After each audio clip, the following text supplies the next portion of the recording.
ഇപ്രാവശ്യത്തെ പുതുവത്സരം പിറന്നപ്പോൾ പുതിയ ഒരു തലമുറയ്ക്കും തുടക്കമായിരിക്കുകയാണ്. ആ തലമുറയുടെ പേരാണ് ജനറേഷൻ ബീറ്റ. എന്താണ് ജനറേഷൻ ബീറ്റ? 2025 മുതൽ 2039 വരെ ഈ ലോകത്ത് ജനിക്കുന്ന കുട്ടികളാണ് ഇങ്ങനെ അറിയപ്പെടുന്നത്. ജനസംഖ്യാ വിദഗ്ധൻ മാർക്ക് മാക്രിൻഡിലാണ് ഈ ആശയം അവതരിപ്പിച്ചത്. മനുഷ്യചരിത്രത്തിലെ പുതിയ യുഗങ്ങളെ സൂചിപ്പിക്കാൻ ഗ്രീക്ക് അക്ഷരമാലയിൽ നിന്നാണ് ഈ പേരുകൾ എടുക്കുന്നത്. ജനറേഷൻ ആൽഫ മുതൽക്കാണ് ഇത് ആരംഭിച്ചത്. 2013-നും 2024-നും ഇടയിൽ ജനിച്ച ആളുകൾ ജനറേഷൻ ആൽഫ എന്നാണ് അറിയപ്പെടുന്നത്. ഇവരുടെ പിൻഗാമികളെയാണ് ജനറേഷൻ ബീറ്റ എന്ന് വിളിക്കുന്നത്. 1981 മുതൽ 1996 വരെ ജനിച്ച ആളുകൾ പരക്കെ ജനറേഷൻ വൈ അഥവാ ജെൻ വൈ എന്നാണ് അറിയപ്പെടുന്നത്. അതുപോലെ തന്നെ 1997 മുതൽ 2012 വരെ ജനിച്ച ആളുകൾ ജനറേഷൻ ഇസഡ് അഥവാ ജെൻ ഇസഡ് എന്നും അറിയപ്പെടുന്നു. ഇവരുടെ മക്കളായിരിക്കും ജനറേഷൻ ബീറ്റ. കോവിഡ് മഹാമാരിക്ക് ശേഷമുള്ള ലോകത്തേക്കാണ് ഇവർ ജനിക്കുന്നത്.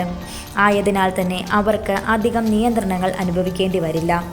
നഗരവൽക്കരണം, കാലാവസ്ഥാ വ്യതിയാനം, ആഗോള ജനസംഖ്യയിൽ വരുന്ന മാറ്റങ്ങൾ എന്നീ വെല്ലുവിളികൾ ഇവർക്ക് നേരിടേണ്ടതായിട്ട് വരാം. പക്ഷേ ഈ പ്രശ്നങ്ങളെ ജെൻ ബീറ്റയ്ക്ക് ഫലപ്രദമായി നേരിടാൻ സാധിക്കും എന്നാണ് പ്രതീക്ഷ. 22-ാം നൂറ്റാണ്ടിൻ്റെ വളർച്ചയിൽ ഇവർക്ക് വളരെയധികം പങ്കുണ്ടായിരിക്കും. സാങ്കേതിക വിദ്യ ജനറേഷൻ ബീറ്റയുടെ നിത്യജീവിതത്തിൻ്റെ ഒരു ഭാഗം തന്നെയായിരിക്കും. ആർട്ടിഫിഷ്യൽ ഇൻ്റലിജൻസും വിർച്വൽ റിയാലിറ്റിയും അവർ നന്നായി പ്രയോജനപ്പെടുത്തും. വിർച്വൽ റിയാലിറ്റി തൊഴിലിടങ്ങളിലും ആരോഗ്യ, വിനോദ, വിദ്യാഭ്യാസ രംഗത്തും നിലനിൽക്കുന്ന കാലമായിരിക്കും ഇവരുടേത്. സോഷ്യൽ മീഡിയ ഉപയോഗത്തിലും പരിവർത്തനങ്ങൾ ഉണ്ടാകാൻ സാധ്യതയുണ്ട്. ഭാഷയുടെ അതിർവരമ്പുകൾ ഇവർക്ക് ഉണ്ടാവില്ല. ജെൻ ആൽഫയുമായി താരതമ്യം ചെയ്യുമ്പോൾ വളരെ വ്യത്യസ്തമായ ജീവിതം നയിക്കുന്നവരായിരിക്കും ജനറേഷൻ ബീറ്റ. അവരുടെ ജോലി മേഖലകൾ നമുക്ക് ഒട്ടും പരിചിതമല്ലാത്തതായിരിക്കും. ജനറേഷൻ ബീറ്റ ചിലപ്പോൾ ക്യാഷ് ഉപയോഗിച്ചെന്ന് തന്നെ വരില്ല. ഓരോ വ്യക്തിയുടെയും ആരോഗ്യ പരിപാലനം അവരുടെ തന്നെ DNA അടിസ്ഥാനമാക്കിയായിരിക്കും. ക്യാൻസർ വാക്സിൻ ഉപയോഗിച്ച് സുഖപ്പെടുത്തുന്ന കാലമായിരിക്കും അവരുടേത്.